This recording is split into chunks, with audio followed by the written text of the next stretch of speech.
합니다. 한번 따라 하실까요? 가장 큰 계명, 이런 제목으로 말씀 은혜를 나누기 원합니다. 성경을 읽다가 보면 이런 질문이 생각나지 않습니까? 이 성경 가운데 하나님께서 말씀하신 여러 가지 계명 중에서 가장 큰 계명은 뭘까? 하나님께서 가장 중요시, 그래도 그 중에서 좀 제일 중요시 여기는 계명이 뭘까라는 생각이 스쳐갈 수가 있습니다. 그런데 성경에 보면 예수님 당시에 이 바리새인들이 예수님에게 그런 질문을 하는 내용이 나옵니다. 마태복음 24장 34절로 36절에 보면 예수께서 사두개인들로 대답할 수 없게 하셨다. 사두개인이나 바리새인들은 그 당시에 종교주의자들입니다. 유대교를 믿으며 종교주의자인데 구약 성경에 능통하죠. 서기관은 밥만 먹고 성경을 옮겨 쓰는 직업이 서기관이고, 그리고 그 성경대로 살자, 율법대로 살자, 율법주의자라고 말하는데요. 그래서 아예 삶 속에 성경대로 살아가는 삶의 모델이 되고 샘플이 되는 사람들이 사두개인이고 바리새인들입니다. 그러면 누구는 사두개인이고 누구는 바리새인이냐? 이런 사람들은 그 성경 속에 있는 교리가 서로 주장하는 게 조금 달라서, 어떤 사람은 부활이 있다, 어떤 사람은 부활이 어디 있느냐, 이러면서 이런 교리로 갈라지면서 서로 이런 식으로 약간의 갈라지긴 하지만, 그러나 결국은 뭐냐면 구약 성경에 있어서만큼은 정통한 사람들입니다. 얼마나 좋은 일일까요? 성경에 정통한 사람들이니까 성경을 날마다 외우고 쓰고 써서 그냥 상자에 담아서 이마에 붙이고 손목에 붙이고 옷에도 써서 붙이고 집안에 문지방에 무슨 천장에 곳곳에 써붙여서 끊임없이 읽고 묵상하고 낭독하고 건드리기만 하면 그냥 성경이 튀어나오는 사람들입니다. 그러니까 이런 사람들이 당시에 존경도 받고 많은 사람들이 가르침도 받았는데, 어느 날 갑자기 저 나사렛의 목수의 아들 하나가 약관의 나이 30에 일어서서 하나님의 나라에 대해서 선포를 하고 회개하라, 천국이 가까웠다고 말하고 구약 성경에 있는 말씀을 가르치는 듯 하기는 하나 나는 너에게 이르노니 하면서 전혀 다른 이야기를 하고, 거기다가 병을 고치고 기적이 나타나고 하니까 이 백성들이 누구를 따라갑니까? 나사렛 예수를 따라간다는 말이죠. 아니, 자기들에게 와서 가르침을 받아야 되는데, 아니 저 나사렛 청년 예수를 따라가니까 어떻게든지 예수를 함정에 빠뜨리고 코너에 몰아서 예수가 잘못되기만을 원하는 그런 함정을 파는 사람이 바로 사두개인과 바리새인들입니다. 아이러니컬한 것은, 역설적인 것은 성경을 전혀 모르는 사람이 아니고 하나님도 잘 믿는다고 하는 그런 사람이 오히려 예수를 대적하는 모습이 성경 속에 나옵니다. 자, 듣고 모였는데 뭘 합니까? 그 다음 절에 보면 그 중에 한 율법사, 이름도 심상치 않습니까? 율법사는 뭐예요? 율법이란 뭐냐면 모세오경을 말한다면 모세오경의 전문가라는 것입니다. 하나님의 말씀의 전문가라고 말하는 율법사가 예수를 어떻게 묻습니까? 시험하여. 제가 성경에 시험이라는 단어는 두 가지 종류가 있다고 말씀을 드렸습니다. 하나는 뭐냐면 테스트하는 것입니다. 테스트는 뭐냐면 다음 단계로 나갈 수 있는지 좋은 의미에서 능력을 점검하는 거죠. 하나님께서 아브라함을 시험하여 라고 말할 때는 테스트라는 말을 씁니다. 네가 어느 정도 믿음의 단계가 올라갔는지 확인하고 그 다음 깨로 가는. 그래서 우리에게 테스트는 필요합니다. 성경학교 시험을 치르고 성경대학 시험을 치르고 신학교 가서 시험을 치르고 또 이런 과정 속에서 또 영적인 어떤 시험을 치르면서 그 다음 단계로 나가는 것은 필요합니다. 왜냐하면 시험은 우리를 정리하게 하고 단단하게 하고 또 그 다음에 무장하게 만들어주거든요. 그런데 또 하나의 시험은 뭐냐면, 한국말은 똑같이 시험이지만 또 하나의 시험은 뭐냐면 템테이션이라는 것입니다. 템테이션은 뭐냐면 유혹이라고 하는 것입니다. 유혹은 다른 말로 트랩, 함정이라고 말합니다. 마치 사냥꾼이 새를 잡으려고 그물을 쳐놨다면 이건 함정입니다. 만약에 사냥꾼이 숲속에다가 덫을 놓았다면 이건 함정입니다. 잡아서 죽이려고 하는, 넘어뜨려고 하는 함정이거든요. 자, 율법사가 예수를 테스트했을까요? 템테이션 했을까요? 테스트할 사람이 아니에요.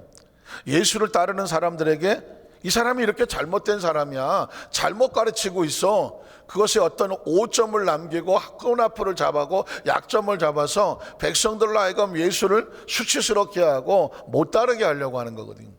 뒤집어서 또 얘기를 하면 목회나 교회나 신앙이나 사명은 항상 이런 테스트하는 사람이 있습니다. 멀리 있는 사람이 아니라 성경을 좀 안다고 하는 사람이, 조금 좀 하나님에서 안다고 하는 사람이, 내가 좀 왕년에 기도 좀 했다고 하는 사람들이 잘못하면 교회나 목회나 사명에 걸림돌이 될 수가 있는 거예요. 그러니까 성경이 보면 참 이게 안타까운 거예요. 이 사람들은 밥만 먹고 성경을 쓰고 성경을 읽고 성경을 묵상하고 성경의 전문가고 오죽하면 율법사, 바리새인, 사두개인 이런 어떤 전문적인 용어를 가지고 있는 사람인데, 왜 예수 그리스도가 그들 앞에 왔을 때 그들은 예수님을 믿고 따르는 것이 아니라 그들을 테스트, 아니 템테이션에서 넘어뜨리려고 했을까? 왜 함정에 빨려고 왔을까? 왜 하나님의 나라에 반대되면 장애물이 되었을까? 이거는 우리에게 어떤 메시지를 주는지 아십니까? 신앙생활에 절대로 장애물이 되지 말라는 것입니다. 이건 철저한 기도 제목입니다. 한번 따라 하실까요? 주여, 나로 하여금, 우리로 하여금 평생에 하나님의 나라에 장애물이, 걸림돌이 되지 않게 하소서. 우리가 이런 기도를 잘 안 하잖아요. 왜냐하면 내가 알고 있는 잘못된 지식 때문에, 짧은 지식 때문에, 편협된 지식 때문에, 내가 알고 있는 부분적인 지식 때문에 혹시 다른 사람을 판단하거나 비판하거나 정죄하거나, 그런 소리는 결국 뭘 만드냐면 하나님의 나라에 걸림돌이 됩니다. 나로 인하여 누군가 시험에 들어서 걸려서 넘어진다면 나는 하나님의 나라에 디딤돌이 아니라 걸림돌이 되고 있잖아요. 그래서 신앙은 철저하게 스스로를 점검을 해서 혹시 내가 다른 사람의 걸림돌이 되고 있는 것은 아닌가, 끊임없이. 이것은 초신자는 걸림돌이 잘 안 돼요. 신앙생활을 오래 했다는 사람이 잘못하면 걸림돌이 됩니다. 왜냐하면 많이 아니까, 또 나름대로 가지고 있는 나름대로의 지식이 있으니까. 왜 당신은 그렇게 합니까? 기도는 그렇게 하는 게 아니야. 봉사는 그렇게 하는 게 아니야. 전도는 그렇게 하는 게 아니고, 성가대는 그렇게 하는 게 아니야. 교회는 이렇게 하는 게 아니야. 이게 다 어디서 오는 걸까요? 내가 좀 뭘 안다고 하면서 걸려드는 거거든요. 이 바리새인도 율법사도 예수님에 대해서 성경을 전혀 모르면 가르쳐 주십시오 라고 했을 텐데, 뭐야 이거, 당신이 알면 얼마나 알겠어 하면서, 그래? 그러면 내가 질문을 한번 할게 하면서 테스트하는 것이 아니라 템테이션 하는 거죠. 자, 뭘 물었을까요? 그 다음 절에 보면, 선생님, 율법 중에서, 율법이라고 말하면 모세오경이라고 말을 했습니다. 자, 그러면 율법 중에서 어느 계명이 큽니까? 라고 물었습니다. 자, 이건 좋은 의미가 아니죠. 몰라서 묻는 게 아니고, 그래 당신이 그렇게 똑똑해? 그러면 내가 질문을 하나 낼 테니, 성경 속에서, 구약 성경 속에서, 율법 속에서 어느 계명이 제일 큽니까? 라고 물었습니다. 분명히 질문이지만 함정이 있죠. 함정. 어떤 함정이 있을까요? 하나님의 계명 중에 크지 않은 게 있나요? 어떻게 생각하십니까? 자, 십계명이 있습니다. 십계명. 자, 십계명이 있으면, 자, 이 십계명 중에서 어느 계명이 가장 클까요? 성경 시험에 나왔습니다. 1계명. 난 답이 1번이다. 1번. 2번. 2계명. 3계명. 점점 손이 안 올라가죠. 순간적으로 어떤 생각이 듭니까? 첫 번째 있으니까 1계명 쓸 것 같잖아요. 그러면 10계명은 1계명보다 떨어지나요? 10번째 있으니까 순간적 당황하게 됐죠. 10가지 계명 중에서 어느 계명이 가장 큽니까? 라고 물으면 그거야 먼저 1계명이지 할 수도 있습니다. 그러나 어디에 함정이 있냐면, 하나님의 계명치고 크지 않은 게 있나요? 중요하지 않은 게 있나요? 난 1계명은 지키지만 10계명은 못 지키, 10번째 계명은 못 지켰다. 그래서 난 그래도 1계명은 지켰어. 이게 용납이 될까요? 이게 말이 되고 이게 뭔가 타당한 핑계가 될까요? 아니거든요. 하나님의 계명치고 크지 않은 게 어디 있어.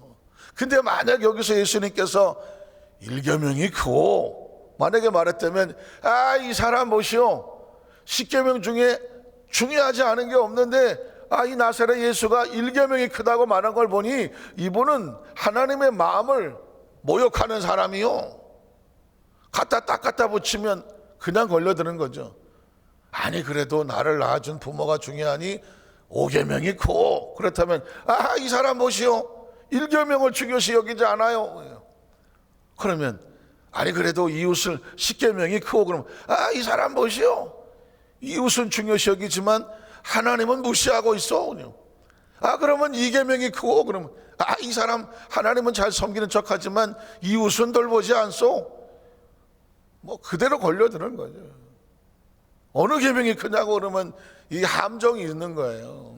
하나님의 계명은 어느 것 계명 하나 소중하지 않은 것은 없다. 하나님의 계명은 어느 게 중요하냐, 이게 중요한 것이 아니라 그 계명 속에 무엇이 담겨져 있냐면 하나님의 마음이 담겨져 있고 하나님의 원하심이 담겨져 있다는 것입니다. 그래서 예수님이 여기서 뭐라고 대답을 하십니까? 그 다음 절에 보면 예수께서 이르시되 1계명도 아니고 2계명도 아니고 3계명도 아니고 이렇게 말합니다. 자, 내 마음을 다하고 목숨을 다하고 뜻을 다하여 주 너희 하나님을 사랑하라. 이건 웬 뜬금없는 소리일까요?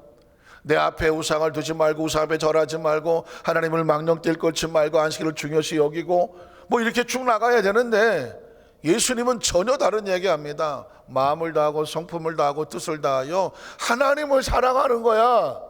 그것이 첫 번째 계명이야. 그리고 그 다음 절 뭐라고 말합니까? 둘째도 그와 같아. 둘째도 첫째와 똑같이 중요해.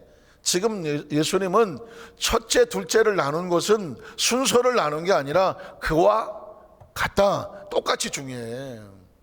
그러면서 말하는 것이 내 이웃을 내 자신과 같이 사랑하라 하셨으니 이 2계명이 첫째와 둘째가 온 율법과 선지자의 강령이다. 율법은 모세 오경을 말하고 선지자는 예언서를 말하니 그 당시에 하나님의 말씀은 율법과 예언서 선지자요 강령이요, 그리고 구약 성경은 율법과 선지자의 강령입니다. 그러니까 그 당시 성경은 구약 성경이니까 하나님의 마음은 뭐냐? 하나님 사랑, 이웃 사랑. 어떤 게 커요? 둘 다 똑같은 거예요. 하나님 사랑과 이웃 사랑은 똑같은 거예요. 그래서 늘 이런 얘기하지 않습니까? 십자가는 위로의 관계, 하나님과의 관계, 옆으로는 이웃과의 관계. 뭐 굳이 십자가를 그걸 바라보고 한 것은 아니고 상징적으로 보되 십자가의 모습이 이렇게 있으니까 하나님과의 관계, 이웃과의 관계는 똑같이 중요하다라고 말하는 거죠. 그래서 십자가에 달린 예수님도 하나님 사랑, 이웃 사랑, 우리를 사랑하니까 그 십자가에서 같이 붙잡고 있는 것이죠. 자, 그러면 무엇인지 아셨죠? 그러면 이게 예수님이 오셔서 그냥 만든 말이냐? 아닙니다. 이미 구약 성경 광야교회에 계명 중에 있는 것이죠. 우리 첫 번째로 가난한 사람을 이웃처럼 사랑하라고 하시는 하나님의 명령입니다. 출애굽기 23장 18절을 보면 너는 6해 동안에 6년 동안에 너희 땅에 파종하여 그 소산을 거두고 열심히 땀 흘려서 소산을 거두고 7째 해는 안식년이죠. 7째 해는 갈지 말고 묵혀두어서 놀라운 것은 뭐냐면 땅을 쉬게 하라는 건 이해가 가요. 그런데 내 백성의 가난한 자들이 먹게 하라고 말하고 있습니다. 그러니까 안식년에 나중에 나오겠지만 이 안식년, 안식일의 의미를 보면 하나님이 복 주신 날이니까 너희가 쉬어라, 너희를 위해서 주는 것 같기도 하지만 이 안식년과 안식일의 의미에 이웃을 돌보라는 것이죠. 그 다음 절 보면 이렇게 나옵니다. 그 남은 것은 들짐승이 먹는다. 그러니까 열심히 일해서 얻은 소득을 너희가 먹고 마시고 삶 속에 쓰지만 그 중에 일부는, 물론 소득의 11조는 반드시 하나님께 드리지만 그 중에 일부는 너희가 얻은 소득 가운데, 그 중에 일부는 너희 이웃 가운데 가난한 자들을 돌보는데 쓰게 하라는 것입니다. 일부러 이삭을 남겨두고, 그리고 밭에 있는 모든 소작물을 다 수확하지 말고 약간은 남겨두어서 누군가 와서 그것들을 가져갈 수 있고 먹을 수 있도록 여유를 남겨두어요. 심지어 이웃이 먹지 아니하면 누가 먹습니까? 남은 들짐승이라도 먹을 수 있도록, 굉장히 중요하죠. 들짐승조차도 돌보아 줄 수 있는 마음을 말하는 거예요. 내 포도원과 감람원도 아주 싹 수확을 거두는 것이 아니라 일부는 남겨두라. 지나가던 나그네, 지나가는 가난한 이웃들이 허기를 못 이겨서 지나가다가 저기 포도가 있네, 감람나무가 있네 하고 그것을 그냥 따먹어, 허락받지 않고 따먹어도 괜찮을 정도로, 그러다가 지나가던 들짐승들이, 새들이 앉아서 그거라도 먹을 수 있도록. 이게 무슨 얘기일까요? 우리의 삶에 하나님을 잘 섬기지만 우리 이웃에 대해서도 항상 관심을 가지고 마음을 베풀 수 있는 그런 신앙의 모습을 하나님께서는 원하시는 것입니다. 이게 큰 계명에 내 이웃을 내 이 몸처럼, 내 몸처럼 돌보라는 것은 네가 아픈 것처럼 다른 사람이 아픔도 돌보고, 네가 배고프면 남의 배고픈 것을 돌보고, 남이 힘들면 내가 힘들면 남이 힘든 것을 돌보고, 네가 억울한 일을 당해봤으면 다른 사람의 억울한 일 당한 것을 내 일처럼 돌보아주고, 네가 다른 사람의 잘못된 갈등 속에서 아파했다면 다른 사람이 혹시 그런 일을 당하지 아니하도록 배려해 주라고 하는 것은, 하나님은 하나님만 바라보라는 것이 아니라 하나님 바라보듯이 서로를 돌보는 마음, 그 마음이 성경 속에 이미 광야를 지나가는 교회 속에 있었다는 것입니다. 이 12절에 보면 이렇게 말합니다. 너는 엿새 동안에 내 일을 하고 일곱째 날에는 쉬어라. 항상 일곱째 날에는 쉬어라. 그럼 왜 쉽니까? 내 소와 나귀가 쉴 것이며. 깜짝 놀라지 않습니까? 안식일은 하나님을 위해서 예배하는 날이라, 그리고 내가 하나님께 나가서 엿새 동안 이런 것을 쉬고 새롭게 충전한 날인 줄 알았는데, 나를 위한 날이고 하나님을 위한 날인 줄 알았는데, 이 광야교회에 이런 말이 나와요. 내 소와 나귀가 네가 쉼으로 같이 쉰다는 것입니다. 내 여종의 자식과 나그네가 숨을 돌린다. 이 말은 뭐냐면, 내가 만약에 직장에서 내가 이끌어가는 오너라고 한다면 여섯째 날을 내가 쉼으로 누가 쉴 수가 있나요? 종업원들이 쉬는 거예요. 이해가 갑니까? 우리가 나만 이해 있는 날이 아니라 하나님께서 우리에게 명령하시는 계명에는 항상 이웃을 돌보게 돼 있어. 내 부모를 공경하는 얘기는 굳이 넣지 않아도 되는데 뭐냐면, 가장 가까운 내 어머니, 내 아버지를 항상 마음에 두고 섬겨줘라. 미워하지 말아라. 음란하고 서로 타락하지 말아라. 이웃에 대한 탐심을 가지지 말아라. 내 이웃에 대해서 아무리 힘들고 어려워서도 거짓으로 이웃을 모함하지 말아라. 이웃이 아무리 좋은 것을 가져도 이웃의 것을 탐내지 말아라. 이건 뭐냐면 하나님을 철저하게 섬기듯이 내 이웃을 철저하게 보호해 주라는 것입니다. 그래서 어느 날 여러분 신앙생활하면서 어느 날 문득 한번 뒤돌아봐야 돼. 나로 인하여 상처받은 사람은 없는지, 나로 인하여 혹시 열심히 봉사하다가 그만둔 사람은 없는지, 나로 인하여 혹시라도 신앙에 어떤 주저앉음은 없는지, 혹시라도 나만 보고 열심히 달아왔다면 이제 어느 정도 나이도 먹고 신앙에 성장하면 뒤도 한번 돌아볼 그럴 신앙의 자세를 갈 겁니다. 아주 먼 날 그럴 것 같아요. 먼 날 우리가 하나님 앞에 서는 그날, 이제 내일 만약에 세상을 떠나는 날이라고 하면 나에게 하루가 주어진다면 뭐가 있을까요? 뭐가 있을까요?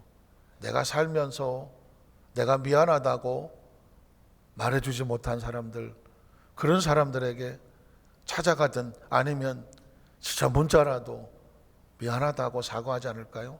실제로 저는 그런 문자를 받아본 적이 있어요. 어떤 분이 암 수술을 받았어. 근데 아마 그 병실에서 쓴 것 같아. 언제 살아날지 회복될지를 모르는 상황인데 그분이 문자를 보냈어. 혹시 나로 인하여 마음 상한 것이 있다면, 혹시 내가 부족하고 내가 연약해서 혹시라도 내가 당신에게 아픔이 된 것이다면 저를 용서해 주세요. 그때 이런 생각이 들어요. 이 사람이 왜 이런 걸 보냈노? 농담 반 진담만으로 돌아가실 때가 됐나? 왜 사람이 죽기 전에는 어떻게 된다고 그래요? 착해진다고 그러죠. 근데 사실은 크리스천은 꼭 죽기 전에 착해지는 것이 아니라 매 순간 하나님 앞에 점검을 해야 돼. 점검을 해야 돼. 이거 굉장히 중요합니다. 왜? 제가 겪어보니까 죽음이라는 것은 0.2초도 안 걸려요. 0.2초 안 걸려요. 느긋하게 앉아서 문자 보낼 시간이 없어요. 자동차는 한 2초 정도 있더라고요. 저도 겪어봤으니까. 갑자기 앞차가 브레이크를 밟는데 하고 옆에 보고 트는데 0.2초만 있어도 틀어. 0.2초가 했는데 틀 수가 없으면 그냥 받아. 근데 0.2초만 있어도 피해 들어가.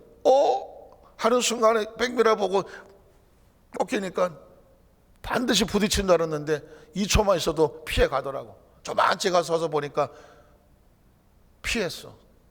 그런데 사람이 죽는 거는 여러 가지 모양이 있겠지만 어도 없어. 아니, 어느 순간은 자기가 죽는지도 몰라.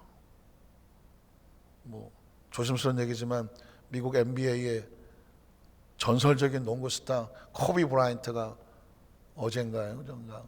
헬기 사고로 40명이 죽었어. 가족들하고 친척들하고 자기 딸하고 헬기를 타고 헬기가 산에 부딪혀서 죽었어요.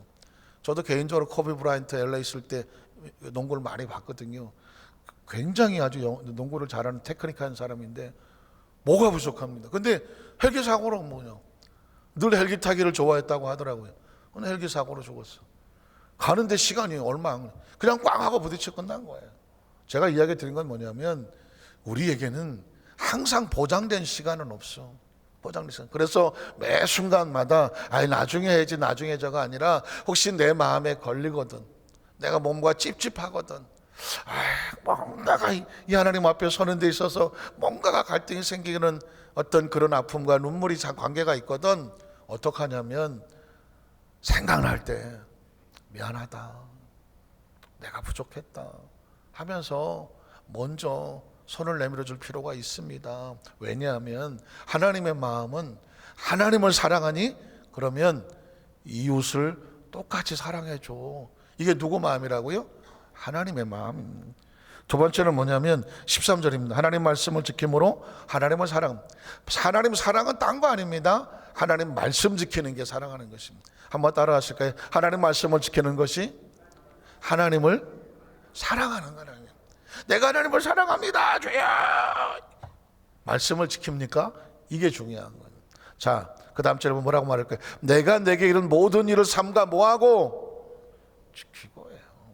이웃을 사랑하라고 했으면 이웃을 사랑하는 게 하나님을 사랑하는 거고, 다른 신들의 이름은 부르지도 말며 내 입에서 들리게도 하지 말라. 말씀을 정리합니다. 하나님 앞에 눈물로 예배하는 것은 하나님을 사랑하는 것이고, 우리가 작은 교회를 돌보자고 하는 것도요, 우리 이웃이기 때문에 그래요. 남의 교회가 되던 말도 무슨 상관이야 한다면 하나님 사랑 안 하는 거예요. 하나님의 사랑은 하나님을 사랑하듯 이웃을 돌보고, 그리고 지금 내 주위에, 우리 교구에, 우리 지역에, 이 안산시에 어떤 모습이든지 사랑의 모습이 나가게 하는 것이 뭐냐면 계명을 지킬 줄 아는 사람입니다. 예수 믿으면 됐지 계명은 왜 지켜요? 계명 지키는 것이 하나님을 사랑하기 때문에, 그게 신앙이기 때문에. 오늘 가장 큰 계명이 우리 마음속에 늘 굳건하게 있기를 주님의 이름으로 축원합니다. 기도하겠습니다.